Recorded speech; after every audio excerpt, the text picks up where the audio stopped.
You wanted the best. You've got the best podcast. The hottest podcast in the world.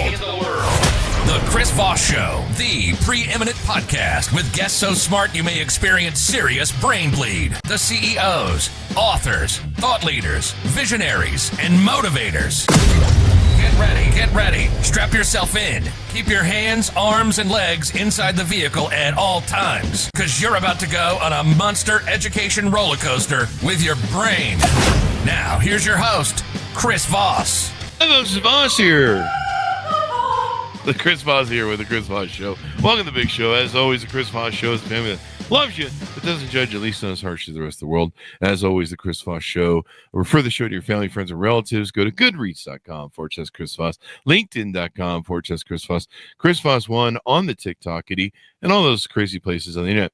Today, amazing young man on the show, Bruce Henderson, joins us. He's the author of the latest book to come out, Midnight Flyboys, the American bomber crews and Allied secret agents who aided the French resistance in World War II, out November 11th, 2025. We're going to get in with him, some of his insights, some of the things he learned, developing a story, and all that good stuff. He's the author of more than 20 nonfiction books, including the #1 New York Times bestseller, and The Sea Will Tell, which was made into a highly rated TV series. His latest book, Sons of Soldiers, the story of untold story of the Jews who escaped the Nazis and returned with the U.S. Army to fight Hitler, hit the New York Times bestseller list in 2018. He's got several other books that cover military actions and all sorts of stuff that happened. Welcome to the show. How are you, Bruce? Hey, Chris. Thanks. Good to be here. It's good to have you. Give us your .coms. Where do you want people to find you on the interwebs? Yeah, my website, brucehendersonbooks.com. Got more information about this book and my other books as well. So give us a 30,000 overview. What's inside your new book, please? Midnight Flyboys tells the story of what was a top secret operation that began in late 43, about 8 or 9 months before what we now know as D-Day. And the thought was that they had to quickly strengthen the French resistance forces prior to our soldiers in hitting the beaches at Normandy, because they wanted the resistance to be organized, they wanted it to be armed, they wanted it to have the communications that it needed in order to commit sabotage acts behind enemy lines to stop German reinforcements from rushing to the beachheads. And it was a rather urgent thing that Eisenhower put the orders out and said, we've got to get some of our planes involved in this. And they chose 3 squadrons of B-24 Liberators, which are known as bombers, but in this case, they became something a lot more. And what more did they become? The bombers were trained, the pilots, I should say, were trained to fly the bombers at high altitudes in large formations. We've all seen those pictures, bombing deep inside Germany. And instead, this mission called for a plane solo missions at nighttime. They painted the planes black to try to keep them from being seen, and went in, had to go very low, 600, 700 feet, to drop the parachutes so they would open, and very slow so the parachutes would open properly over the target area, which was really just a little field in the middle of nowhere that was lit by a couple of lanterns by the partisans who were waiting to get these parachuted supplies. And it was also important to land some more of these Allied agents, many of them British trained, some Americans, OSS. And these folks, men and women, I should say, had the expertise that the resistance people needed. Yeah. And I guess they had weapons and whatever else they needed to create sabotage, huh? Each group, and there were about 100 resistance networks in France. But, from very small to very large, to organized to unorganized. And they had to be pulled together into some kind of a cohesive unit that could operate. The left needed to know what the right was doing. And this was not easy. Some of the resistance folks were communists. Some were anti-communist. Some loved de Gaulle. Some hated de Gaulle. What Eisenhower wanted was everybody pulling in the same direction to support and assist the Allied landings on the coast of France. We think about Normandy, but we don't hear a lot too much about these secret things. I imagine they kept it a secret, so that people weren't aware of it. Has it been kept a secret this whole time? I mean, you finally uncovered it? It was not declassified for 50 years after the war. And in fact, the reason it was, honestly, I think it was probably overclassified. But the fact that it was an intelligence operation, OSS, which soon became the CIA right after the war, they just said, no, we don't want anyone talking about how we organize this and what our strategies are. And so the guys who flew these planes, and it was so dangerous, they could not only get shot down by nighttime German fighters, radar equipped, they could get shot out of the sky by the ground anti-aircraft fire. They also, because they were flying so low and slow at night, could crash into a hillside, clip trees, and go in that way. But these guys, after they did this and the war was won and were sent home, they were told never to speak about what they had done during the war. And for the most part, they all took that very seriously. And in fact, I've reached out to some of the families, and many of these guys went to their graves without even telling their own kids or anybody what they had done in the war. So it wasn't until about the mid-1990s that they finally got recognition. They were given the Congressional Gold Medal, which is the highest civilian award, and to honor what they had done, and started to have reunions and meet with their buddies and talk about what they'd done. But that doesn't mean that their entire story was in one place for somebody like me to go in and read. We had to piece it together, not only archivally, but through families. And unfortunately, there's only three of these fellows still alive who flew these missions, and they're 99 and 100. And, we have to, I always reach out to the families. Do they have a suitcase in the attic that has dad or grandpa or their uncle's flight stuff? And it's amazing how many people have that kind of stuff. Really? And, we pull it together. Did they leave a journal? Did they leave a diary? Did they write letters that were saved? My own family, my grandmother saved letters from her youngest son in an old suitcase that I found when I was 10 years old in one of her, closets. And I pulled it out, and every letter, 100 of them, from the time he went into flight training until 2 days before his last mission, from which he didn't return. So there are a lot, there's a lot out there, but you've got to go digging for it. Did that give you this, you've written a lot of books on nonfiction history and military operations. Was that what piqued your interest, maybe, or influenced you, was finding that? I really think so. And certainly I admit that in my career early on, I wrote True Crime. That was my #1 New York Times book. I wrote Arctic Adventure. I wrote, I did a book with Joe Montana, for God's sakes. So I was a commercial author, but the last 5 or 6 books I've written are World War II. And I'll tell you, from the first one, I just got into this. There were a lot more of those vets around. Unfortunately, they're really thinning out now, but I just love them. I loved going to their city, spending a few days, breaking bread with them, talking to them. And I just and I'm sure it goes back to that, obsession, or that trying to find out more about this uncle I never knew and what he did in the war. And I think that's really brought me onto the path that I'm at now. And my plan now is to just keep with World War II and and it's the younger generations that are reading it. Obviously, these older folks. I mean, if we just had to sell it to the World War II generation, there wouldn't be that many books sold. But new generations are embracing this history, which is fabulous. Yeah, because there are important lessons here, that they taught us. There's some segments of our society that's embracing the other sides. Yeah, but I mean, the duty, the commitment, the mission. I mean, America was pulling all together in World War II, and I gotta say, that's the beauty of it. It's okay. Is it black and white? Is it the good against evil? And guess the good guys won. Can you imagine what that globe would have looked like back then if they had lost? I mean, So the fact that they went to war and were willing to do that to defend democracy, I just feel it's a lesson that we should never forget, and it's something we shouldn't let be in vain. Yeah, most definitely. In 1943, this was they were from the OSS, precursor to the CIA.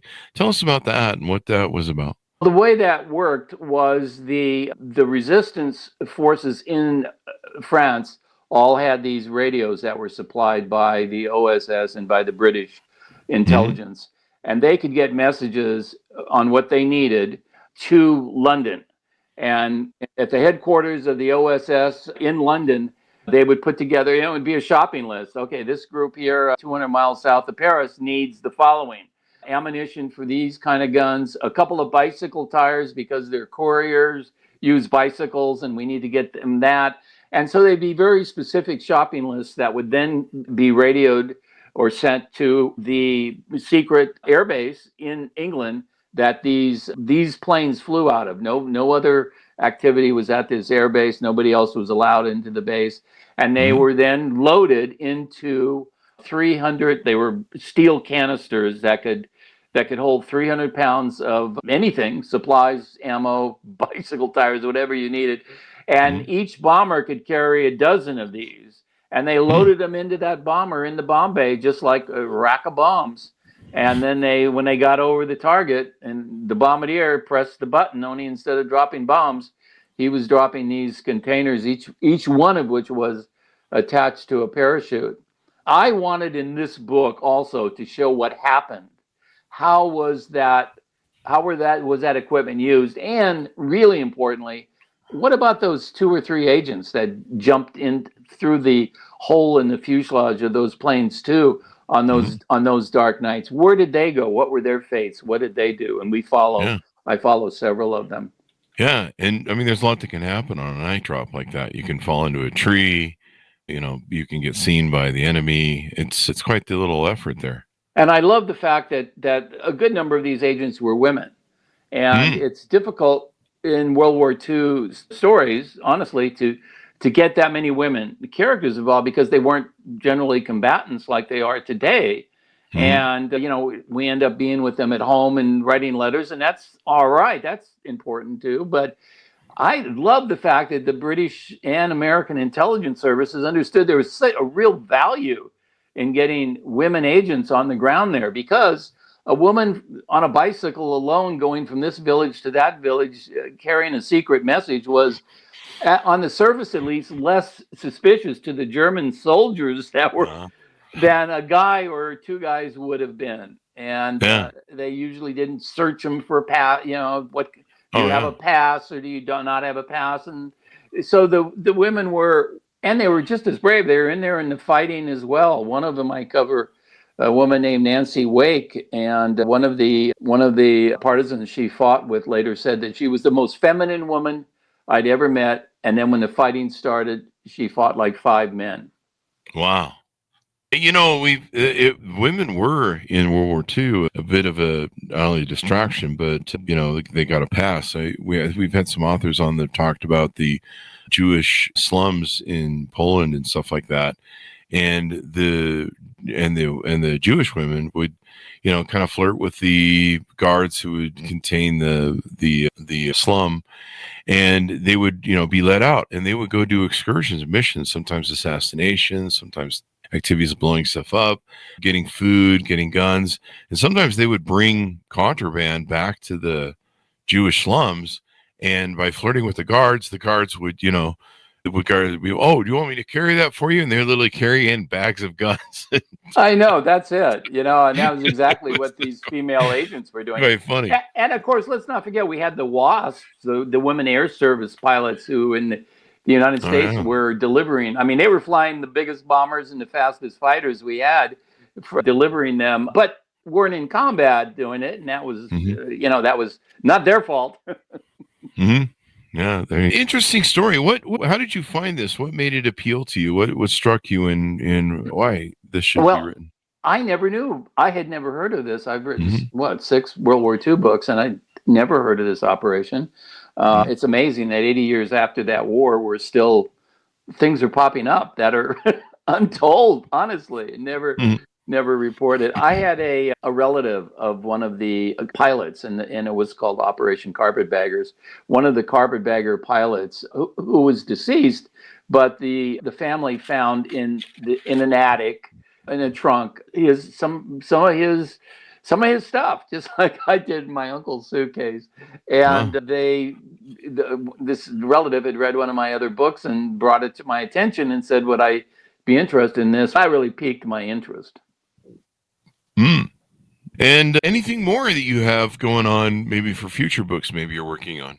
I have to tell you, I'm actually looking at doing the book about my uncle and what happened to him. And it turns out I've learned over the years, and I did luckily get into some of the reunions with some of the pilots that flew with him. Unfortunately, they're all gone now. But it was a legendary group of P-51 Mustang pilots flying out of England. They were the first long-range fighters to be able to escort those bombers all the way to Berlin, and they kind of changed the air war in Europe. And I'm planning to take that on for my next book. I'm going from bomber pilots, parachuting supplies and agents, now to fighter pilots. The P-51 was largely responsible for defeating the Luftwaffe in the skies. And I think that'll be an exciting story.